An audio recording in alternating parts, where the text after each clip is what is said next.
these things were very significantly relevant when deities were created in a certain way. When I say deities were created in a certain way, so all this has become one big hodgepodge. It become one big hodgepodge because the culture was created understanding the phenomenal complexity of life. But the instruments and the institutions which were to transmit this from generation to generation got seriously disturbed in the last 1800 years because of invasions and things like that. Otherwise, this is a very sophisticated science. Not everybody went to every temple at one time. There were some temples which were for general well-being where everybody went. But for specific purposes, people went only to their Kula Daivam. Even today, remnants of that are there, people are going, but the Daivam may not be created anymore, understanding the science. So why the Kula Daivam is, today, even if somebody died 100 years ago, they can dig up something and if they found one tiny little bone, they can take it, go to the laboratory, check the DNA, check your DNA and say, this was your grandfather. Yes or no? Even if somebody died 10,000 years ago, if they find a remnant of something, today you can take the mummies in Egypt, which are over 4,000 years old, you can take the DNA of this mummy and trace it down to somebody in Egypt who is right now protesting on the street, that this was Tutankhamun's progeny. Possible, yes? The science gives you this access. So similarly, we identified, you must understand this is relevant only when everything else was maintained. You know, there's a whole lot of struggle going on in Haryana about the Kap panchayats, saying that these cousin brothers and cousin sisters should not marry, this is sacrilege. See, I do not know whether they're aware of why they're protesting. But if they're truly aware, you have to respect it. They may be just protesting because you're breaking the norm. But essentially why this was done is, they maintained the genetic track way back. For thousands of years, they maintained the genetic track in their own way.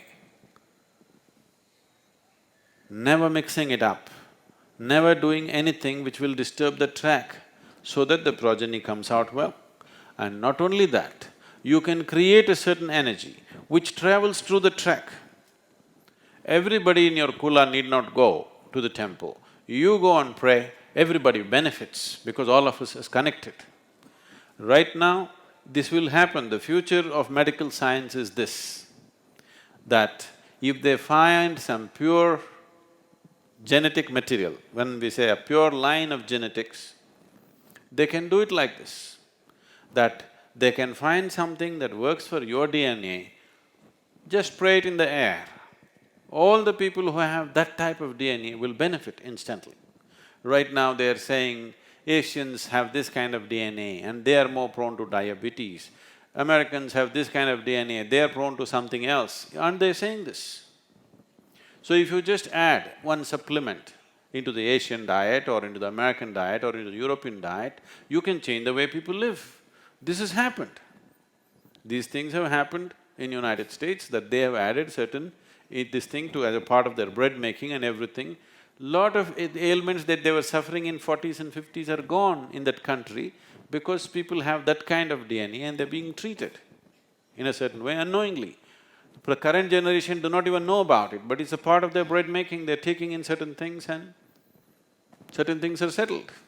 For example, in 50s, United States has a huge number of cases of diabetes, which India is facing right now. So D3 as a vitamin, they found if you add D3 to those people's diet, their diabetes will go away. They added D3 to the bread making, there's hardly any diabetes in the United States. Now it's coming to us, but we eat D3, it will not work the same way for the Asian genetics. We need to find something else. We can tell you what you need to eat. So, they understood this and they maintained this genetic line so strictly and they established an energy source for this particular DNA, for this particular kind of genetic trend. And when they go there, they are not telling some god up there, they are just registering. This is me, I belong to this line, this is my gotra, this is my nakshatra, this is my kula. Means I am registering my DNA material, I am saying this is my DNA, do something to me. It is the most scientific way of handling it. Science gone bad, technology not transferred properly. Today it's all mixed up, so it will not work the same way. If they had maintained those genetic lines, you could make it work like that. But now you fall in love with the girl next door, she could be anything. Your choices have become more important than maintaining those kind of things. I mean, society has changed, so those things have become irrelevant. But when things were maintained like that, it was a very relevant thing. It is a wonderful understanding of life, a fabulous understanding of genetics and how it functions.